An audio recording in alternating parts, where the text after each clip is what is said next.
우리나라가 직면한 가장 큰 위기를 하나만 말하라고 하면 아마도 많은 사람이 인구 감소를 꼽지 않을까 싶어요. 인구 감소가 중요한 문제라는 사실이 잘 와닿지 않는 분들도 계실 텐데, 인구 감소는 가볍게 볼 문제가 아니에요. 모든 사람은 노동자이자 소비자이기 때문에 인구가 감소한다는 것은 살아가는 데 필요한 다양한 물품들과 서비스를 소비하는 잠재적 소비자와 그 물품과 서비스를 생산하는 노동자가 모두 줄어든다는 것을 의미해요. 결과적으로 인구 감소는 노동 생산성과 혁신 기술 감소, 내수 시장 축소, 외국인 투자 감소 등 다양한 경제적 문제들을 일으킬 수 있는 거죠. 이미 출산율과 직접적으로 관련이 있는 육아용품 산업이나 교육 산업은 빠르게 붕괴하고 있어요. 서울시 교육청의 발표에 따르면 올 한 해에만 서울시에 소재한 14곳의 학교가 문을 닫았다고 해요. 대학교도 정원을 채우지 못하고 있는데, 올해 대학 정시 모집에서 정원을 못 채운 대학이 60곳이 넘었어요. 2040년에는 국내 대학 385개 중 절반 정도만 살아남을 것으로 전망하고 있어요. 저출산은 사회적 비용을 증가시키기도 하는데, 저출산으로 노인 인구가 지속해서 증가하기 때문에 연금과 의료 등 사회보장제도에 대한 비용이 늘어나거든요. 국민연금의 발표에 따르면 우리나라가 앞으로 수십 년간 별다른 조치를 취하지 않을 때 미래 세대는 버는 돈의 약 30%에서 40%를 국민연금으로 내야 한다고 해요. 건강보험 문제도 심각한데, 건강보험 실질 진료비는 2021년 90조 원에서 2050년 133조 원으로 증가하고, 65세 이상 노인 진료비가 전체 진료비에서 차지하는 비중은 2021년 44%에서 2050년 74%로 늘어날 전망이에요. 사회적 비용은 점차 증가하지만 이를 책임질 젊은 부양인구는 감소하기 때문에 1인당 짊어져야 하는 부담은 점차 가중되는 거죠. 경제는 붕괴하지만 사회적 비용은 증가하기 때문에 저출산은 국가 존립에 치명적인 문제가 될 수 있는 거예요. 늦게나마 문제를 파악한 정부는 2006년부터 범정부 차원의 저출산 고령사회 기본계획을 수립하고 매년 수십조 원의 예산을 투입하고 있어요. 2006년부터 2021년까지 소요한 저출산 예산이 무려 280조 원에 달한다고 하는데, 상황이 나아지기는커녕 점점 악화되고 있죠. 2003년에 1.19명이던 출산율이 2023년에는 0.78명으로 줄어들면서 전 세계에서 가장 낮은 수치를 기록했거든요. 전문가들은 만원 및 비혼 증가, 결혼 및 출산에 대한 가치관 변화, 소득 감소와 고용 불안정으로 인한 경제적 문제의 증가, 주택 마련의 어려움, 자녀 양육 및 교육 관련 비용의 증가, 일가정 양립의 어려움 등을 저출산의 원인으로 지목하고 있어요. 물론 이러한 문제들도 출산율 하락의 원인이 되겠지만, 결혼에 대한 부정적인 이미지를 쏟아내고 있는 대중매체가 또 다른 원인이 되는 것 같아요. 가만히 TV를 보다 보면 비혼과 비출산을 장려하는 게 아닌가 하는 느낌까지 들 정도로 결혼과 출산에 대해 비판적인 이미지를 만들어내는 프로그램이 많이 등장하고 있거든요. 실제로 여성의 80.5% 그리고 남성의 71.7%가 결혼과 출산에 대해 불행한 측면을 강조하는 TV 프로그램이 부정적 영향을 주고 있다는데 동의한다고 해요.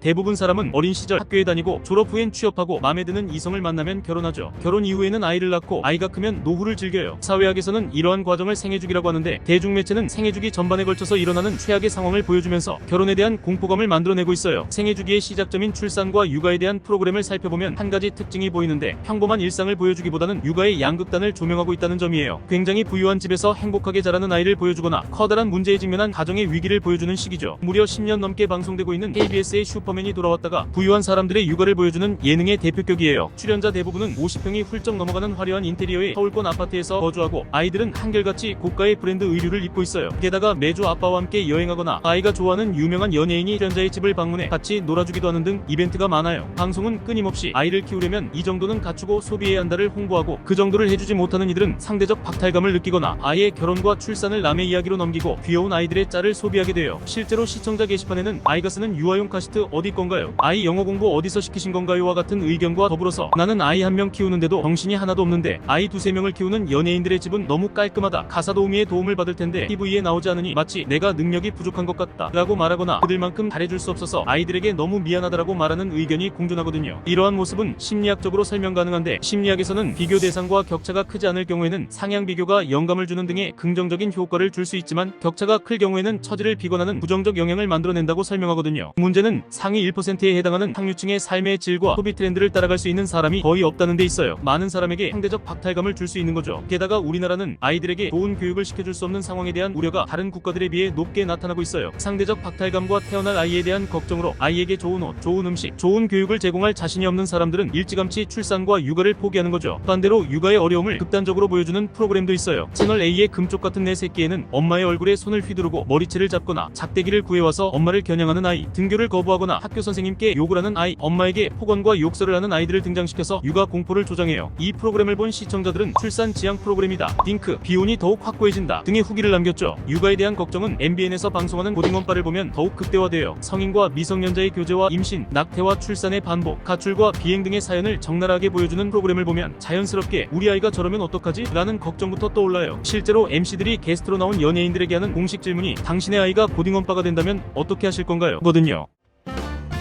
부모의 극진한 보살핌으로 올바른 가치관을 가진 성인으로 성장했다고 하더라도 경제적 능력이 뒷받침되지 않으면 결혼과 출산을 꿈꾸기 힘들어요. 지난해 결혼정보회사 듀오의 조사에 따르면 이상적인 배우자의 조건을 갖추기 위해서는 남성의 경우 자산을 3억 원 이상 보유하고 연봉이 6천만 원을 넘어야 하고 여성의 경우는 자산 2억 원을 보유하고 연봉은 4천만 원을 넘어야 한다고 해요. 결혼 비용도 만만치 않은데 주택, 예단, 예물, 예식, 혼수 등 결혼에 필요한 자금이 평균 2억 9천만 원이라고 해요. 대중매체는 다양한 예능 프로그램을 통해 결혼의 경제적인 측면을 특히 강조하고 있어요. TVN에서 방송하고 있는 2억 9천 결혼전쟁이라는 프로그램은 결혼에 드는 평균 비용인 2억 9천만 원을 쟁취하는 서바이벌 프로그램이에요. 프로그램의 취지가 결혼 자금을 획득하는 데 있어서 결혼 장려 프로그램 같지만 결혼 비용을 강조하고 결혼 행진곡을 괴기하게 편곡해서 반복 재생하며 부부의 숙소를 감옥으로 표현하거나 거짓말 탐지기로 예비 부부의 갈등을 유발하는 등 기존 예능과 마찬가지로 결혼을 부정적으로 묘사하고 있어요. KBS 조이의 중매술사는 더욱 노골적으로 결혼의 경제적 측면을 부각하는데 연봉 1억 원 이상, 서울 자가 소유 등의 경제적인 조건을 강조하는 출연자들을 반복해서 보여주고 있어요. 하지만 부모님의 도움이 없으면 출산 가능 연령대인 20대, 30대의 이러한 조건을 갖추기는 사실상 불가능해요. 그래서 경제적 조건을 갖추기 위해 결혼 시기를 미루거나 아예 포기해버리는 사람이 증가하고 있는 건데 혼외 출생률이 2.5%에 불과한 우리나라에서 출산율은 곧 혼인율과 비례한다는 점에서 결혼에 대한 부정적인 이미지 형성은 출산율 저하로 이어질 수 있어요. 결혼 생활에 부정적인 면을 부각하는 프로그램도 많은데 MBC의 오은영 리포트 결혼 지옥이나 SBS 플러스의 당신의 결혼은 안녕하십니까? 채널A의 에러 부부와 같은 프로그램은 남보다 못한 사이가 된 부부들의 일상과 갈등을 보여주는데 집중하고 있고 MBC의 이상한 나라의 며느리와 EBS의 다문화 고부열전은 시어머니와 며느리의 갈등을 조명하면서 결혼제도 내에서 생길 수 있는 문제를 보여주고 있어요. 심지어는 이 채널의 별거가 별거냐는 부부의 별거 생활을 긍정적으로 묘사하여 별거를 조장한다는 비판을 SBS의 신발 벗고 돌싱포맨, TV조선의 우리 이혼했어요 같은 프로그램은 이혼 문제를 가볍게 다루고 있다는 비판을 받기도 하죠. 반면 결혼하지 않고 혼자 살아가는 사람들의 삶은 화려하게 표현하고 있어요. MBC 나 혼자 산다는 방송 초기 옥탑방에 사는 연예인의 삶을 리얼하게 보여주며 인기를 끌었는데 이제는 성공한 연예인들의 럭셔리한 집이나 다양한 취미 생활 등을 보여주며 혼자 사는 삶의 즐거움을 강조해요.